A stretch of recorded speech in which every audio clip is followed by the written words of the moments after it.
Frères et sœurs, c'est en scrutant l'actualité chaque jour que j'ai médité au cours des dernières semaines ce que je voulais vous dire en ce soir de Noël. Et j'y ai retenu deux faits récents qui m'ont ramené à cette fête, à cette célébration, à ce jour. L'un nous place dans l'infiniment ancien, au temps préhistorique, et l'autre dans un futur peut-être qu'imaginaire. Mais d'abord, remontons un peu le temps. Il y a quelques semaines, les archéologues ont fait une découverte extraordinaire du côté d'Amiens. Ils ont retrouvé, sans doute un peu par hasard, une statuette datant de 23 000 ans, 230 siècles, soit l'âge du Paléolithique, de l'art proto-magdalénien. C'est un soir où vous allez apprendre quelque chose, même après 23 heures. Proto-magdalénien, redites-le dans une soirée, c'est formidable.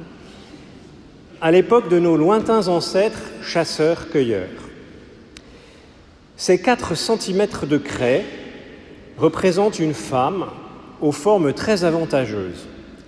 Celle que l'on a nommée la Vénus de Renancourt. Renancourt, c'est la commune où elle a été retrouvée. Celle donc qui s'appelle la Vénus de Renancourt vient donc compléter la petite collection de statuettes trouvées, elle, plutôt dans le sud-ouest de la France, comme la Dame de Brassempouy, que j'ai eu la chance de découvrir le mois dernier au musée de Saint-Germain-en-Laye. Ces représentations féminines sont un signe très ancien de l'importance de la femme dans toutes les sociétés. Près de 20 000 ans plus tard, elles préfigurent un peu, permettez-moi ce bond dans l'histoire, mais elles préfigurent à mon sens un peu notre vénération pour la Vierge Marie, la Mère des Mères. Car Noël est peut-être aussi, finalement, la vraie fête des mères, étant la fête de Marie, la fête de cette mère qui a dit oui à Dieu et a permis la naissance du Sauveur. C'est le même oui que nous sommes invités à redire aujourd'hui. Aujourd'hui, Dieu veut demeurer chez nous. Aujourd'hui, Dieu veut venir habiter chez toi. Alors vas-tu l'accueillir ? Nous pourrions répondre par une question, mais comment cela va-t-il se faire ? Réponse, ne t'inquiète de rien. C'est l'œuvre de l'Esprit Saint. Rien n'est impossible à Dieu qui veut aujourd'hui naître chez toi. Tu n'as qu'à dire oui. Alors, frères et sœurs, ce soir, je voudrais vous poser cette question. Voulez-vous que Dieu naisse en vous ? Il est 23h15, même 30. Je répète la question, et vous avez le droit de répondre. Enfin, vous avez le droit de répondre ce que vous voulez, mais au moins qu'il y en a un qui ait la gentillesse de dire oui. Frères et sœurs, ce soir, voulez-vous que Dieu naisse en vous ? Merci. Vous êtes plus qu'un. Ça me rassure. Le second événement dont je voudrais vous parler nous projette, lui, dans un avenir au moins imaginaire. Comme moi, vous n'avez pas pu passer à côté du nouvel épisode de la saga Star Wars, cette guerre des étoiles qui n'en finit pas de se raconter. Et il paraît qu'il y a une tradition à Bru, c'est de tous les Noëls parler de Star Wars, donc je respecte la tradition. Je n'ai pas de sabre laser, ne vous inquiétez pas. Parce qu'en fait, ce qui affole les réseaux sociaux en ces jours, particulièrement de l'autre côté de l'Atlantique, c'est l'apparition dans une série, apparentée donc à cet univers de Star Wars, d'un personnage au nom officiel, figurez-vous, de The Child. En français, l'enfant, avec un grand E.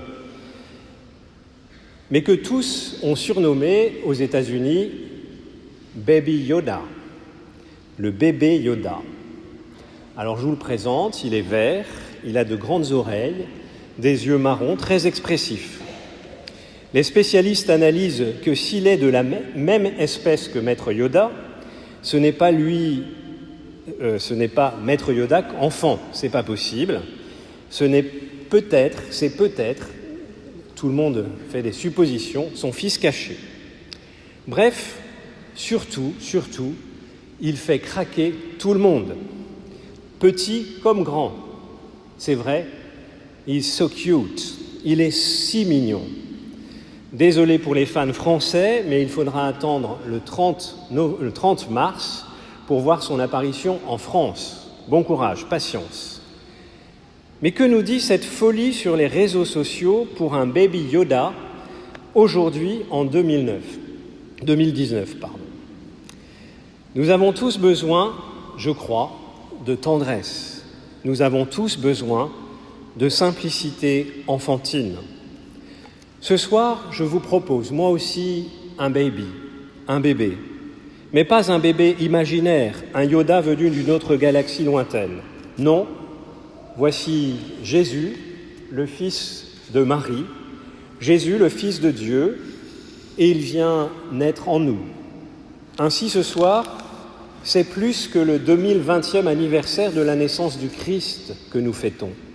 Nous fêtons le Verbe fait chair, c'est-à-dire la parole d'amour de Dieu pour notre monde qui prend forme d'un petit enfant en son Fils.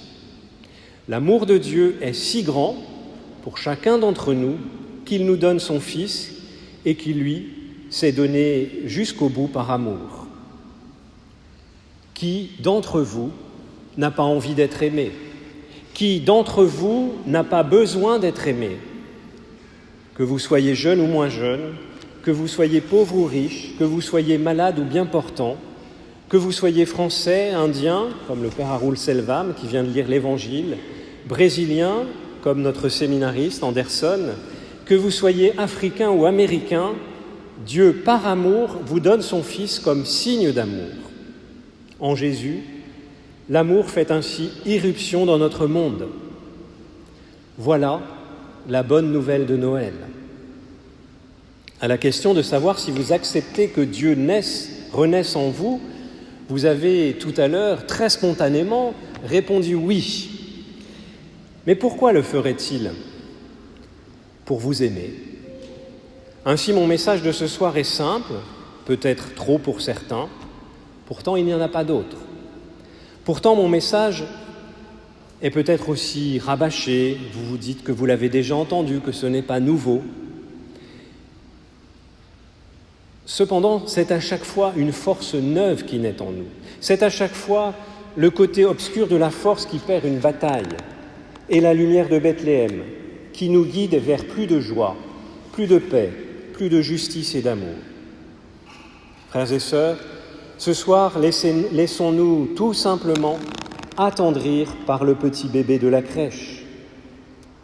Partout et sous différentes formes, la crèche parle de l'amour de Dieu, le Dieu qui s'est fait enfant pour nous dire combien il est proche de chacun, quelle que soit sa condition.